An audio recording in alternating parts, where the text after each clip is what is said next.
আজ ডাক্তার বিধানচন্দ্র রায়ের জন্মদিন। এই জন্মদিনকে সামনে রেখে মেদিনীপুর পৌরসভার 5 নম্বর ওয়ার্ড কাউন্সিলর মৌ রায়ের উদ্যোগে বিধাননগর মাঠে বিধানচন্দ্র রায়ের প্রতি শ্রদ্ধা জানিয়ে পালিত হলো দিনটি। এলাকার চিকিৎসকদের সম্মান ও সংবর্ধনা দেওয়া হয়। যেহেতু বিধানচন্দ্র রায়ের জন্মদিন ডক্টর ডে হিসাবে পালন করা হয় এবং মুখ্যমন্ত্রীর নির্দেশে তার কথা মাথায় নিয়ে যেভাবে অতিমারিতে কাজ করেছেন, সেই জন্য কল্যাণী পৌরসভা থেকে তাদেরকে সম্মানিত করা হয়। ডক্টর বিধানচন্দ্র রায়ের জন্মদিন এবং মৃত্যুদিন উপলক্ষে 5 নম্বর ওয়ার্ড তৃণমূল কংগ্রেসের উদ্যোগে স্বেচ্ছায় রক্তদান শিবির অনুষ্ঠিত হয়। শালবনী সুপার স্পেশালিটি হাসপাতাল ব্লাড সংগ্রহ করেন। এদিন মহিলা এবং পুরুষ সব মিলিয়ে প্রায় 100 জন রক্তদাতা রক্তদান করেন। তাদের মধ্যে 13 জন মহিলা ছিলেন।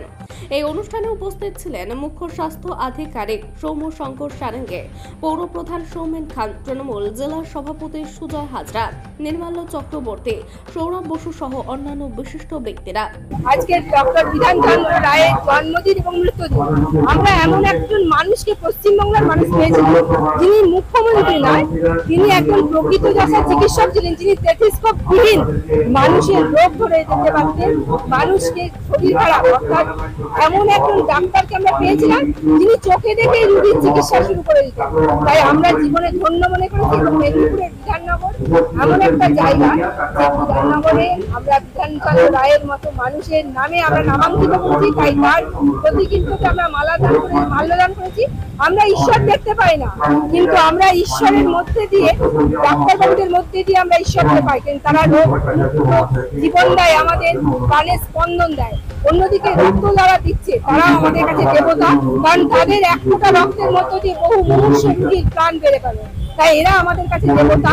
আমরা স্বামীজির আদর্শে আদর্শিত হয়ে আমরা মানুষের সেবার জন্য আজকে এই রক্তদান শিবির এবং ডক্টরস ডে পালন করেছি এবং আজকের দিনে আমরা এটা করতে পেরে এবং এত ডাক্তারবাবুদের আমরা সামনে পেয়ে এবং রক্তদাতাদের আমরা পেয়ে প্রায় আমাদের কাছে 100 জনের মতো টার্গেট আছে। এখনো পর্যন্ত 50 জনের মতো দেওয়া হয়ে গেছে। আরো আজকে আপনারা দেখছেন ভিড় থেকে বুঝতে, আশা করি 100 জন আমাদের হয়ে যাবে ডোনার, এবং আমরা সেই অবস্থাতেই করেছি। এবং সিএমআই সাহেব ছিলেন এবং আমাদের সবাই ডাক্তারবাবুরা এসে উপস্থিত হয়েছে।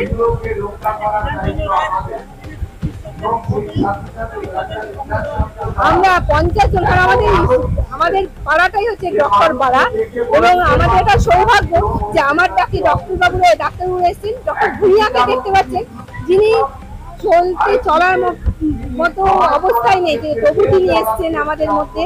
এবং এটাই আমার কাছে পাওয়া, এটাই আমার ভগবানের আশীর্বাদ যে আমার মতো একজন কাউন্সিলর এটাকে এত বড় বড় ডাক্তারবাবু সিএমএস সহ এলাকার মানুষ এসে উপস্থিত হয়েছে এবং এলাকার ডেভেলপমেন্ট সোসাইটি থেকে আরম্ভ করে সমস্ত আমাদের এলাকার ভাই বোনেরা সাহায্য করছে বলে, হাত শক্ত করছে বলে আজকের এই সুন্দর অনুষ্ঠান আমি অনুষ্ঠিত করতে পারছি কাউন্সিলর হিসেবে। তাই আমি নিজেকে মনে করি কৃতজ্ঞ, ধন্য। আমি এলাকার মানুষের সহযোগিতা পেয়েছি, আমাদের এলাকার ডাক্তারবাবুরা এসে উপস্থিত হয়েছেন এবং বহু ডোনার এসছেন এবং আমার মা ভাই বোনেরাও আমার পাশে এসে দাঁড়িয়েছে। তাই আজকের দিনটা আমার কাছে খুব আকর্ষণীয়, মূল্যবান। আরেক ডাক্তারবাবু এসছেন আমাদের তড়িৎ অধিকারী, আমি ওনাকেও মঞ্চে আসন গ্রহণ করার জন্য অনেককে সম্মান প্রদান। আমি পশ্চিম মেদিনীপুর থেকে শেখ ওয়ারশের রিপোর্ট, বিগ নিউজ।